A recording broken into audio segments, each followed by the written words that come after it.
Hey everybody, this is Chris with Mind Divided. Hope this finds you all doing well, doing whatever it is you may be doing today or tonight. If that may be the case, I just wanted to do a quick update on my bike. And I had talked about some issues I was having with the front fork in my long-term review.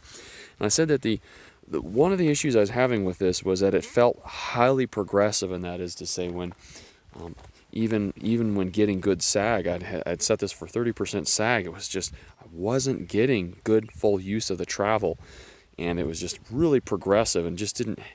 I wanted it to feel a little more linear, and one of the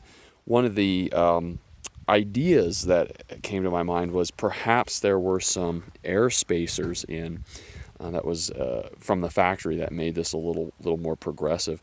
And so I did get around to letting the air out of the fork.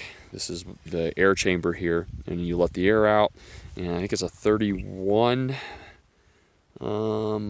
socket that you can use. Be real careful when you take this off. This aluminum here tends to be a little soft, so it's really easy to strip this, but deform this.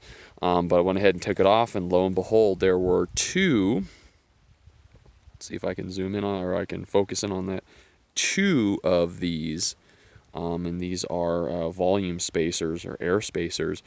These happen to be 10 milliliter spacers, and you can see if we focus on the back there, it says 10 cc, 10 milliliters. So there were two of these, so 20 milliliters of the total volume inside of the stanchion was occupied.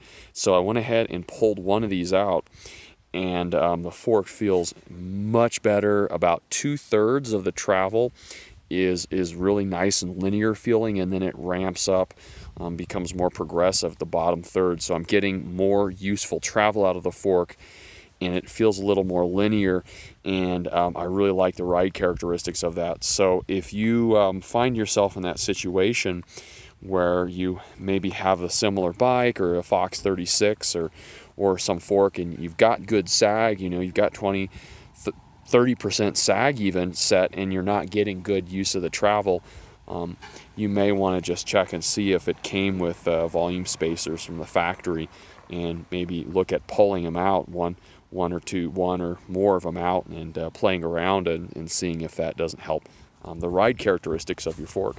Okay, I just wanted to do that real quick update video. As always, I hope you guys are having a great time doing whatever it is you may be doing.